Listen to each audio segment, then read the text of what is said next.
우리 하나님 말씀 누가복음 10장에 있는 말씀을 다 함께 보겠습니다. 마태, 마가, 누가복음입니다. 신약성경 세 번째 책 누가복음 10장 신약성경 110페이지입니다. 신약성경 110페이지 누가복음 10장 25절, 26절 우리 같이 읽어보겠습니다. 누가복음 10장 25절, 26절 어떤 율법사가 일어나 예수를 시험하여 가로되 선생님 내가 무엇을 하여야 영생을 얻으리이까? 예수께서 이르시되 율법에 무엇이라 되었으며 내가 어떻게 읽느냐? 아멘.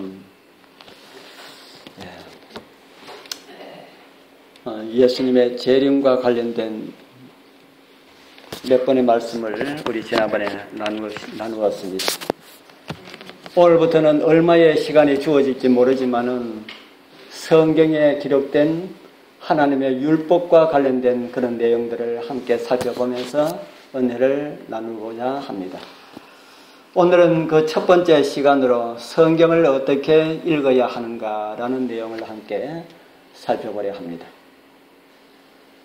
여러분들에게 묻는다면 여러분들은 율법을 무엇이라고 대답하시겠습니까? 율법이 무엇이냐고 물으면 무엇이라고 대답하겠습니까? 하나님의 율법이 무엇일까? 오늘 그런 내용들을 좀 살펴보도록 하겠습니다. 우리가 금방 읽은 예수님의 26절의 대답은 참 귀한 말씀이라 생각합니다. 예수님께서 무엇이라 대답하셨습니까? 예수께서 이르시되 율법에 무엇이라 기록되었으며 내가 어떻게 읽느냐? 어떻게 기록되었는가도 중요하지만은 어떻게 읽느냐 하는 것은 더 중요하다는 생각이 듭니다. 우리에게 있어서. 왜 그럴까요? 율법에 어떻게 기록되어 있는가 하는 것도 중요하지만은 어떻게 읽느냐 하는 게 상당히 중요합니다. 왜 그럴까? 사람들은 보통 자기 마음에 따라서 읽게 됩니다. 그리고 이해도 자기 생각에 따라서 이해를 하려고 합니다. 성경은 하나인데 다 같은 성경을 보는 수많은 교파가 있는 이유가 무엇일까요? 성경은 하나인데 수많은 교파가 얼마나 많은 교파가 있습니까? 왜 이렇게 많은 교파가 있을까? 왜 그렇다는 생각이 듭니까? 성경을 어떻게 읽느냐에 따라서 이해가 달라진다 하는 겁니다. 김명호 목사님 말씀을 듣다 보면 아주 재미있는 이야기가 하나 있어서 제가 오늘 그 이야기를 하나 전해드리려 합니다. 아주 돈 많은 부자 영감님이 계셨습니다. 아마 들으신 분도 있으리라 생각이 드는데 아주 돈 많은 부자 영감님이 계셨는데 돈은 많았지만은 재물은 많았지만은 그것을 물려줄 아들이 없었습니다. 딸 하나 있는데 아들이 없어서 내가 죽으면은 이 많은 재산 내 이름으로 옛날 어른들은 다 그랬지 않습니까? 꼭 아들에게 물려줘야만이 그것이 되는 줄 알고 이 아들이 있었으면 좋겠다 하는데 아들이 없이 나이가 70이 훌쩍 넘었습니다. 그래도 아들을 바라는 그 마음에 아마 할머니는 하며 벌써 세상 버리고 난 다음에 아들을 원하는 그 마음에 새로 장가를 들었습니다. 자기 딸보다 더 어린 아가씨에게 장가를 들었습니다. 옛날에는 돈 없는 집에서 돈 많은 집에 이렇게 많이 이렇게 보내지 않습니까? 그래서 돈 없는 집에 아가씨를 어떻게 해가지고 자기 부인으로 맞이했습니다. 그런데 아니나 다를까 결혼해서 살다가 얼마 있지 않아서 아이를 가지게 됐는데 아이를 낳았는데 아들을 낳았습니다. 좋겠습니까? 얼마나 좋겠습니까? 그런데 이 영감님이 수명이 다했습니다. 아이가 엉금엉금 기기 시작할 무렵에 이 어른이고 뭐 병이 들어가지고 자리에 눕게 되었습니다. 그래서 병원에 이렇게 가봤지만은 아유 어른님 이제는 정리를 하셔야 되겠습니다. 그렇게 이야기를 하는데 이제 엉금엉금 기는 이 아이한테 어떻게 내 재산을 물려줄 수가 있을까? 그거 생각하니까 기가 막히는 겁니다. 자기 부인보다 이 아기 엄마보다 나이가 훨씬 많고 세상 눈이 많이 밝고 아주 똑똑한 그런 부인, 그런 딸이 자기 죽으면 틀림없이 자기 재산을 다 가져갈 텐데 어떻게 하면 내가 이 아들한테 재산을 물려줄까? 이런 걱정을 그 어린 애기 엄마 있는 데서 그런 걱정을 많이 합니다. 그런데도 이 부인은 그런 걱정하지 마시고 몸 털고 자리에서 일어나라고만 하지. 그런데 아무래도 가능성이 없는 것 같아서 하루는 자기 딸과 사위를 불러놓고 이제 내가 오래 살지 못할 것 같은데 내가 죽으면은 내 비계 밑에 유언장을 하나 써놨는데 그것 보고 내 재산을 그렇게 처리하도록 해라 하고 그렇게 있다가 얼마 있지 않아서 이 어른은 운명하고 말았습니다. 이 딸 4개의 마음은 어디에 있을까요? 자기 아버지가 죽으니까 이제는 그 재산을 이제 우리가 차지하게 될 것이다. 아버지가 뭐 유언 써놔봤자 뭐라고 써놓겠노? 그래 하고 난 다음에 장례를 다 치르고 난 다음에 아버지가 늘 사용하던 그 침대 베개 밑에 있는 들어보니까 봉투가 하나 있습니다. 그래서 그 봉투를 가지고 이제 딸 4배와 또 이 어린 부인과 함께 거기서 피해보지 아니하고 같이 우리 변호사 사무실로 가자 하고 변호사 사무실로 가서 변호사 입회하에 이제 피워봤습니다. 그 유언장에 뭐라고 써 있냐면은 이렇게 써 있었습니다. 한문으로 이렇게 써놨습니다. 한번 읽어보십시오. 저는 한문을 잘 몰라가지고 제가 이분 말씀을 들을 때에 이걸 기억했는데 이 한문이 제 기억이 나지 않아가지고 제가 기억을 더듬어가지고 이 글자를 만들었습니다. 70생자 비호자 가산 전 서타인 불취. 이게 무엇일까? 그 애기 엄마는 가방끈이 짧아가지고 그걸 보니까 도저히 모르겠습니다. 그런데 딸하고 사위하고 그 글을 보지만은 얼굴이 환해졌습니다. 그러니까 이 애기 엄마가 무슨 글자인지를 몰라가지고 변호사한테 물어봤습니다. 변호사님, 도대체 이 글이 무엇입니까? 하고 물으니까 변호사가 글을 읽어줍니다. 그런 70생자 비호자라는 이 말은 70에 낳은 아들은 아들이 아니다라는 말입니다. 그리고 가산 전 서 이 말은 집의 재산은 사위에게 물려준다는 말입니다. 타인 불치 이 말은 다른 사람은 손대지 말라라는 글입니다. 라고 했습니다. 그 말을 들었을 때에 이 애기 엄마가 어떻게 했습니까? 대성통곡하지. 대성통곡해도 그 딸은 그렇지 네가 어디 가서 아기를 하나 가지고 와서 그렇게 낳았지.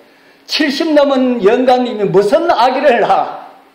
하고 그렇게 하면서 재산을 이 딸이 다 가지고 그래도 이 새 아기 엄마에게 그래도 좀 이렇게 재산을 조금 떼줘가지고 조그마한 집을 하나 주고 해가지고 겨우겨우 먹고 살 수 있도록 그렇게 해주었습니다.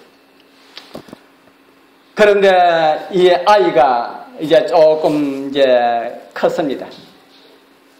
늦둥이 아들이 자라가지고 이제 한 20세 청년이 되었는데 늘 사는 게 어렵고 힘든 겁니다. 그런데 어머니가 하는 말은 옛날에 너의 아버지가 살았을 때는 우리 집에 엄청난 부자였다 하는 이야기를 늘 이야기를 하는데 그 말이 믿기지를 않았습니다.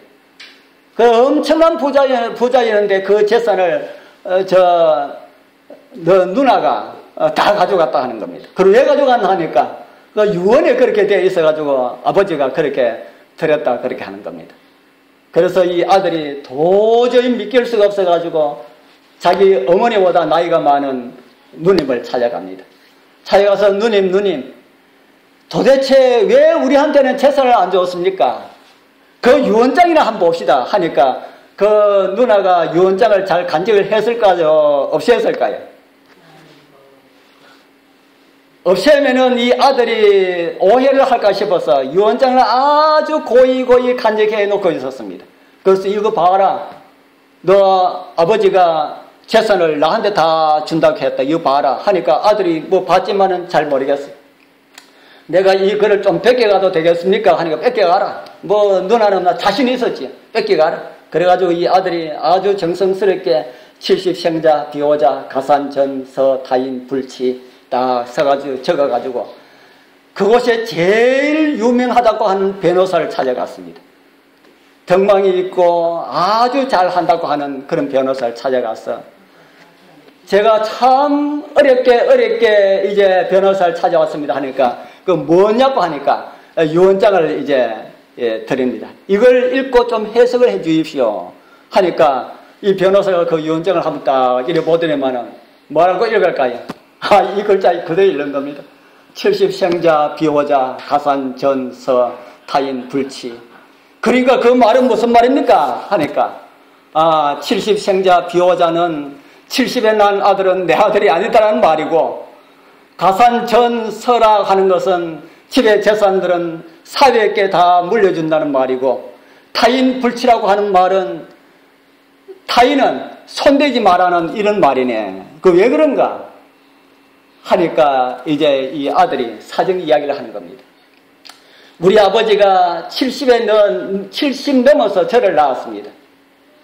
절을 나왔는데 제가 이제 겨우 엉금엉금 기기 시작할 때 우리 아버지가 병이 들었는데 우리 아버지가 우리 어머니한테 늘 하는 말이 내 이 재산을 어떻게 지켜서 우리 자식에게 물려줄까 하고 이렇게 계속해서 걱정을 했는데 유언장에는 이렇게 되어 있습니다.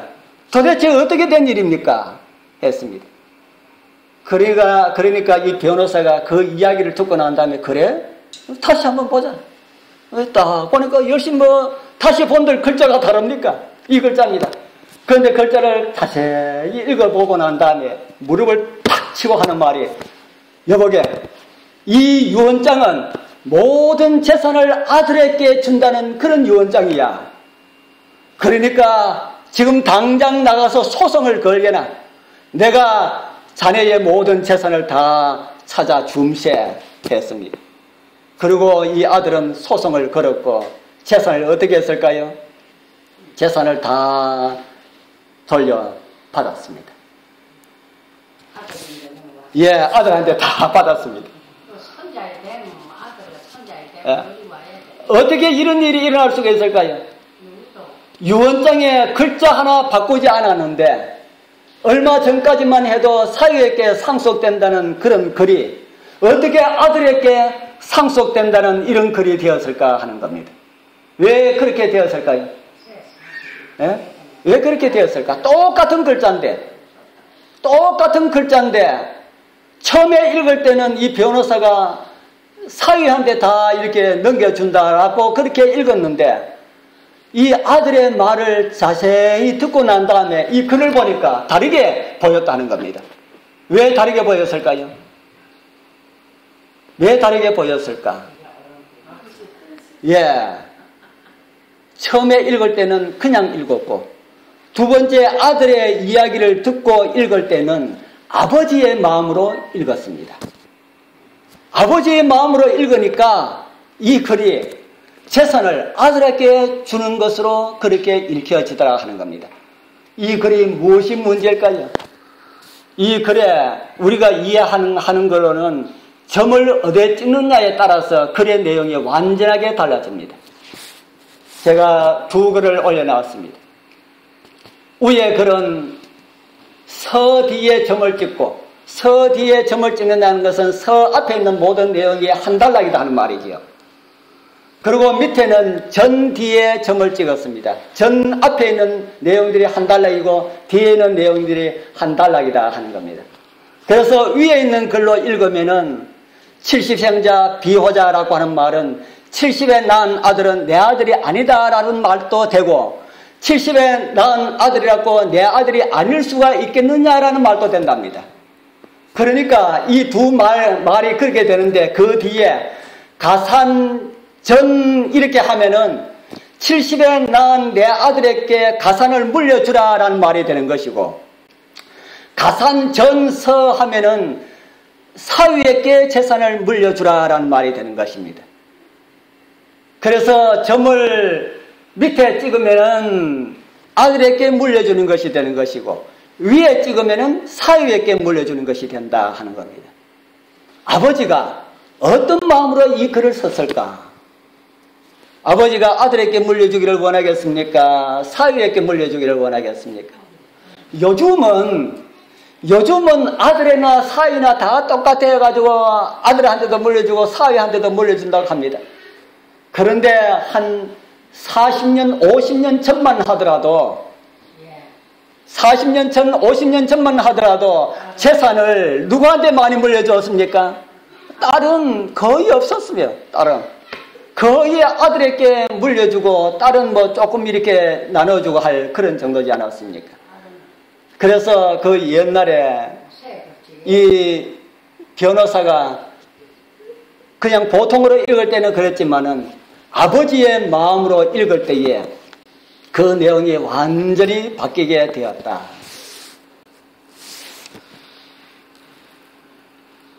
우리가 성경을 읽을 때 어떻게 읽을까 하는 것입니다. 우리가 성경을 읽을 때에 어떤 마음으로 읽어야 될까? 성경에도 이런 내용이 있습니까? 점 하나 찍으면 내용이 완전히 달라지는 이런 내용이 있습니까? 예, 아주 성경에 아주 많은 사람들에게 이런 논란의 대상이 되었던 말씀이 누가복음 23장 43절입니다. 우리 한번 읽어볼까요? 우리 성경 그 말씀을 생각하면서 예수께서 시작. 예수께서 이르시되 내가 진실로 내게 이르노니 오늘 내가 나와 함께 낙원에 있으리라 하시니라. 아멘. 이 말씀을 읽으니까 한편 강도에게 하신 말씀이 무슨 말씀처럼 들립니까? 내가 네게 이르노니 진실로 오늘 네가 나와 함께 낙원에 있으리라. 어떤 말씀으로 들립니까? 솔직하게 그냥 들리는 것으로 이야기 한번 해보십시오. 어떤 말씀으로 들립니까? 오늘 나하고 어디에 갈 것이라고? 낙원에 갈 것이다. 그렇게 들리지 않습니까? 나는 그렇게 안 보이는데 우리 다 그렇게 보입니다. 그래서 이 성경을 번역하는 사람들이 우리나라 이 번역하는 사람들이 영혼 불멸 사상 가운데 있었기 때문에 이렇게 번역했습니다. 이렇게 번역했지만은 여기도 점을 어디에 찍느냐에 따라 가지고 이 글이 완전하게 달라집니다.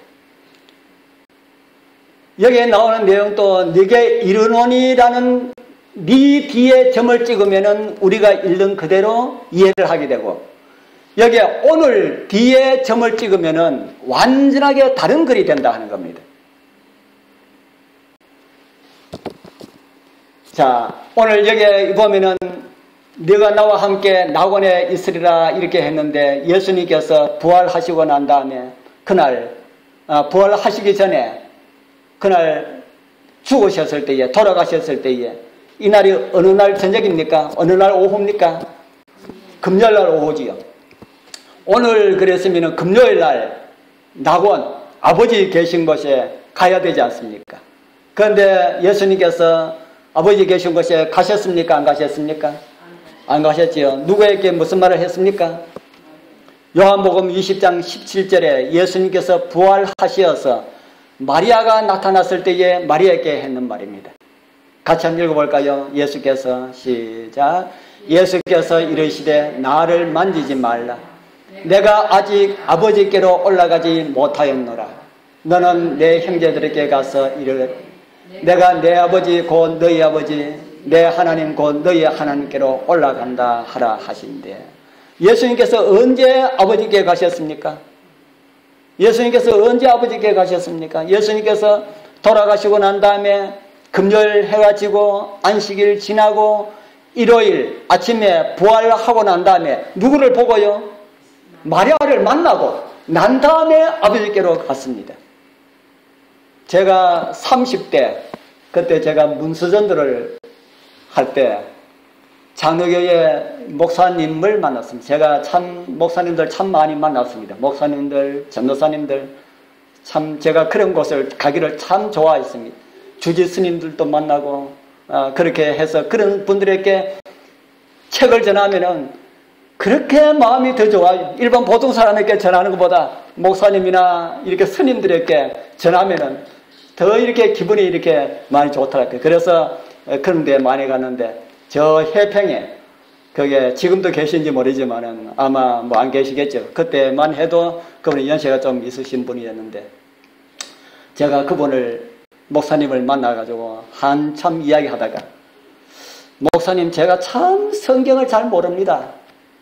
성경에 그런데 궁금한 것이 있는데 목사님한테 좀 물어도 되겠습니까? 하니까 물어보라고요. 예수님께서 돌아가시고 난 다음에 그분이 어디 가셨을까요? 제 생각에는 그냥 무덤에 계신 것 같은데 목사님은 어떻게 생각합니까? 하니까 예수님께서 부활하시고는 참 무덤에서 예수님께서 돌아가셨을 때에 낙원에 가지 않았나? 그 낙원이 어딥니까? 하니까 아버지 계신 곳이 낙원이지. 어디에 그런 말씀이 있습니까? 하니까 누가복음 23장 43절을 찾아줘요. 제가 이 말씀을 찾아줄 것이라 하는 생각을 제가 하고 그렇게 물었지. 그래서 이 말씀을 찾아주면서 봐라. 낙원에 간다고 하지 않았느냐. 그런데 목사님 제가 성경을 보니까 어딘지는 확실히 모르겠는데 마리아에게 나타나서 나는 아직까지 아버지께로 가지 않았다고 하는 데가 있던데요. 그게 어디 있느냐. 제가 이 성경을 안 찾아주고 제가 책을 펴왔습니다. 제가 가방 속에 책을 꺼내가지고 이 책에 보니까 있습니다. 어디? 하고 목사님 책을 보더니만 세상에 이런 말씀도 성경에 있나? 아니 목사님 그 말씀 못 보셨습니까? 나는 아직까지 성경 읽어도 이 말씀에 한 번도 성경에 있는지 내가 못 봤네. 제가 그때 나이가 좀 어렸으니까 제가 30대는 제가 다니면은 전부 나이를 얼마나 어리게 보는지 전부 다 학생인 줄 알아요. 대학생인 줄 알아요. 그래가지고 만나는 사람들마다 어지간히 나이만 들면은 여보게 그래 안 그런가 그렇게 이야기해요. 그 목사님도 역시 그랬어요.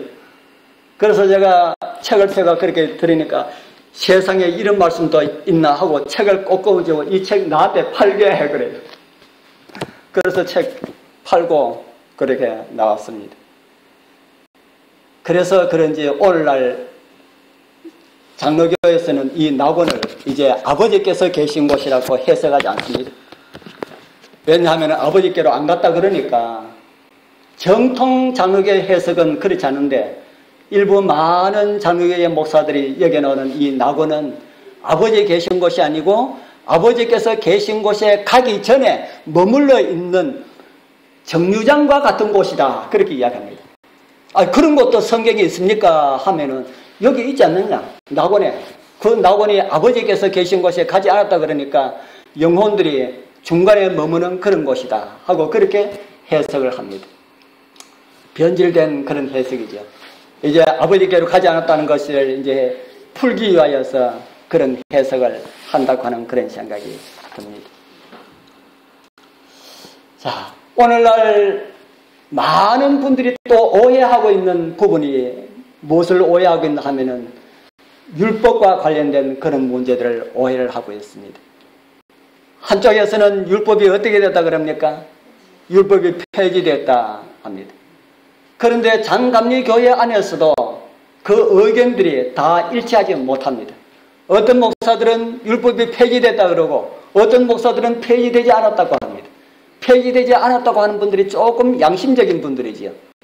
그래서 폐지되지 않았다고 한 분들에게 그러면은 너희들 왜 안식일을 지키지 않느냐 하면은 다른 거는 다 폐지가 안 되는데 안식일은 폐지됐다 그렇게 이야기해요.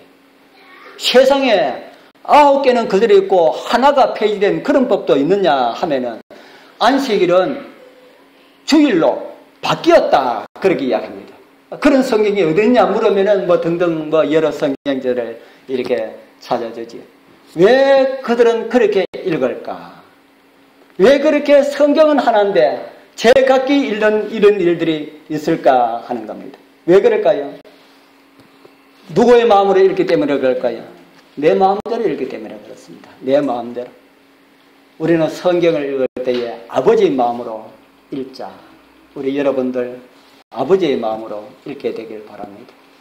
그리고 아버지의 뜻을 좀 더 정확하게 분별할 수 있는 그런 은혜가 있기를 간절히 바라는 이런 마음으로 읽으면은 정말 성경이 원하는 그런 방법으로 말씀을 이해를 하고 풀리게 될 것이다 하는 그런 생각을 가지게 됩니다.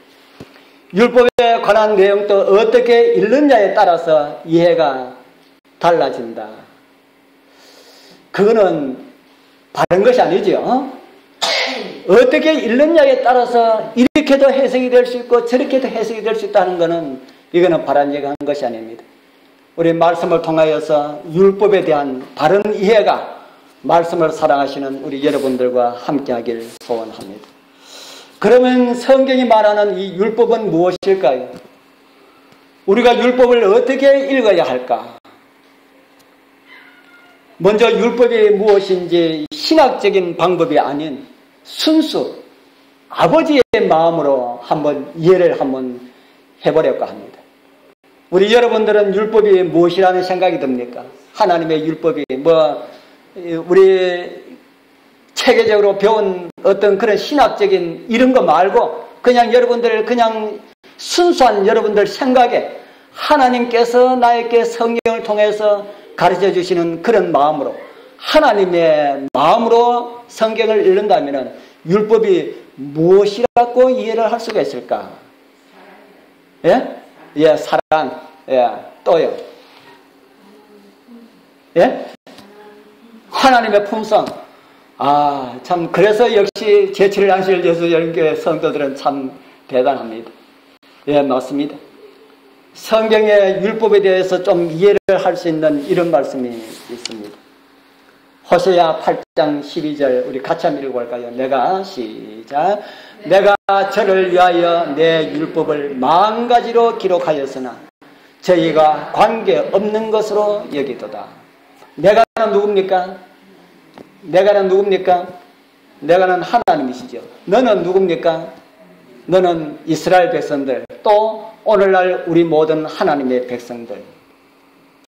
하나님께서는 누구를 위하여서 율법을 만가지로 기록했다 그럽니까? 누구를 위하여서요? 저를 위하여서, 우리를 위하여서 율법을 몇 가지로 기록했어요? 만가지로 기록했다. 아, 참. 왜 우리를 위하여서 율법을 만가지로 기록을 하셨을까? 여기에 나오는 이 말씀은 꼭 하나님의 율법이 만가지다 하는 그런 말씀이 아니겠죠. 아주 많은 그런 것이다. 그런 것을 가리키는 그런 것으로 우리는 이해를 합니다. 그런데 하나님의 율법에 대해서 계산하시는 분들도 있어요. 그래서 어떤 분이 율법을 다 이렇게 세려보니까 하라라는 말씀, 긍정적인 형태로 된 율법이 248개고 많습니까? 하라라고 하는 긍정적인 형태로 된 계명이 하나님의 율법이 248개고 하지 말라라고 하는 부정적인 형태로 된 금지 하나님의 율법이 365개가 된다.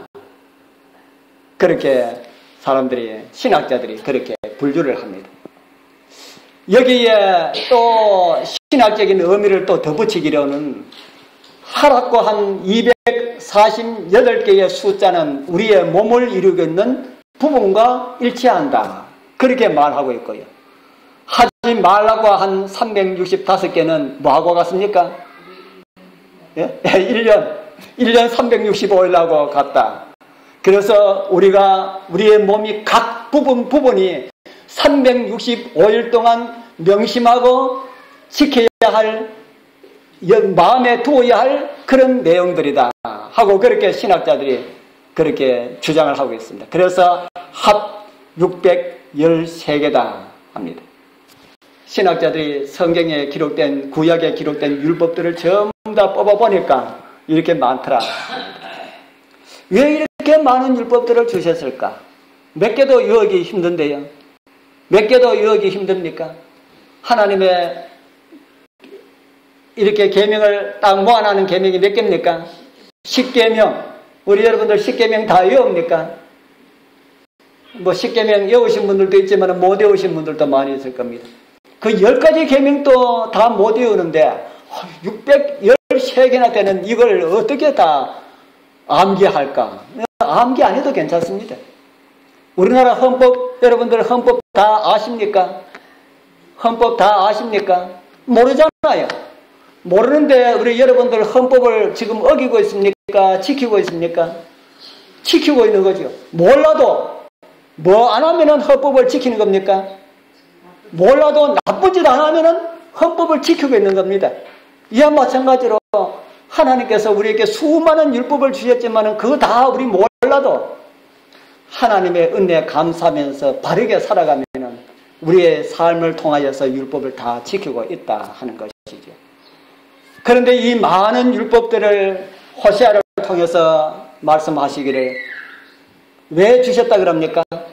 내가 저를 뭐하여요? 내가 저를 위하여, 우리를 위하여서 율법을 10,000가지로 기록하였다. 우리를 향하신 하나님의 뜻은 무엇일까요? 우리를 향하신 하나님의 뜻은 무엇일까? 우리를 위해서 주신 것, 우리 예레미야 29장 11절에 나타난 하나님의 뜻입니다. 우리 같이 읽어보겠습니다. 시작. 나 여호와가 말하노라. 너희를 향한 나의 생각은 내가 아나니 재앙이 아니라 곧 평안이요 너희 장래에 소망을 주려 하는 생각이라. 아멘. 우리를 향한 하나님의 뜻, 다르게 말하면 우리를 향한 하나님의 생각은 무엇이라 그럽니까? 장래에 우리에게 뭘 주기 위한 것입니까? 장래에 우리에게 소망을 주기 위함이다. 우리가 잘 되는 것이다 하는 겁니다.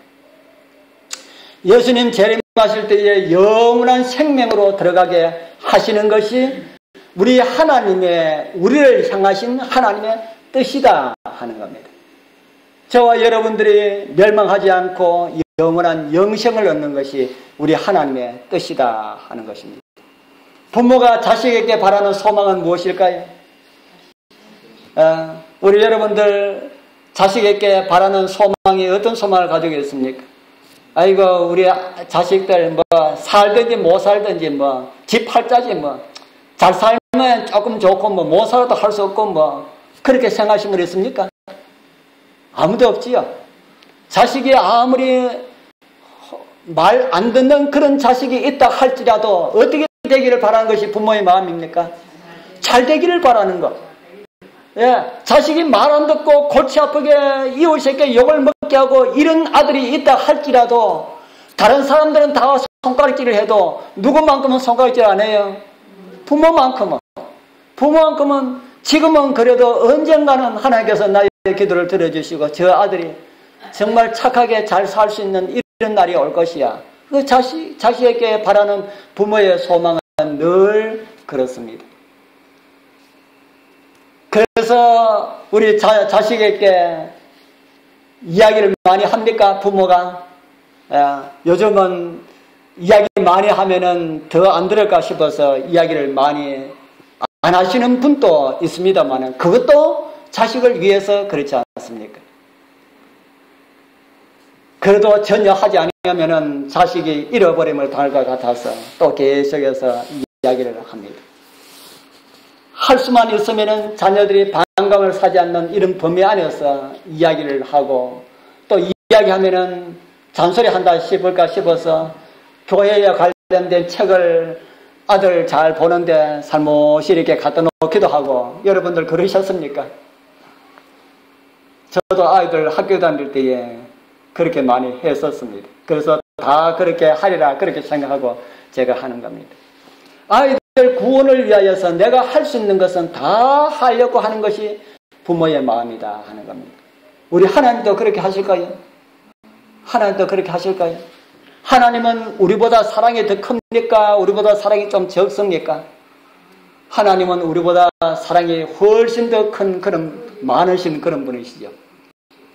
그런 하나님께서 우리를 구원하시기 위하여서 하나님의 말씀들을 우리가 잊어버리지 않도록 하기 위하여서 이런 방법으로도 이야기하고 이런 방법으로도 이야기하고 이런 방법으로도 이야기하고 하나님께서 우리를 위하여서 줄 수 있는 모든 방법을 다 동원해서 이야기를 하다 보니까 하나님의 말씀이 어떻게 되었어요?